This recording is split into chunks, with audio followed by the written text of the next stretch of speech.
എന്താണ് സുജിത്? എന്റെ പൊന്ന് സാറേ, എനിക്ക് ദാഹം വന്നപ്പോ അതിന് ഇച്ചിരി വെള്ളം എടുത്ത് കുടിച്ച്, അല്ലാതെ ഞാൻ വേറെ ഒരു തെറ്റ് ചെയ്തില്ല. രമണി മാമിയെ കണ്ടിന്ന് പറഞ്ഞ അതേ വെള്ളമല്ലേ ഈ വെള്ളം കൊണ്ടുവരണ?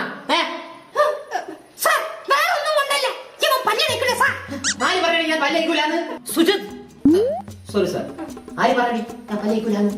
ഈ കുട്ടി പറഞ്ഞത് ശരിയാണോ സുജിത്? നീ പല്ല് തയ്ക്കൂല? ഞാൻ തയ്ക്കും സാർ.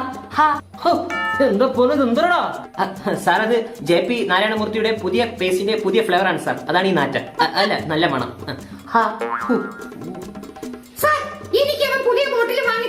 നിന്റെ മറ്റൊരു പറയണി പുതിയ ബോട്ടിൽ വാങ്ങിച്ചേ. Sujith, sorry sir.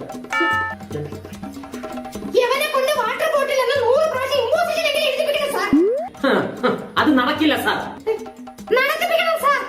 നടത്തിപ്പിക്കില്ല സാർ. അതെന്താണോ തനിക്ക് ഇമ്പോസിഷൻ എഴുതിയാല്? സാർ, ഞാൻ മറ്റുള്ള കുട്ടികളെ പോലെ അല്ല. തനിക്ക് എന്തെങ്കിലും പ്രത്യേകത ഉണ്ടോ? എനിക്ക് വാട്ടർ ബോട്ടിലെ സ്മെല്ലിംഗ് അറിയൂടാ സാർ.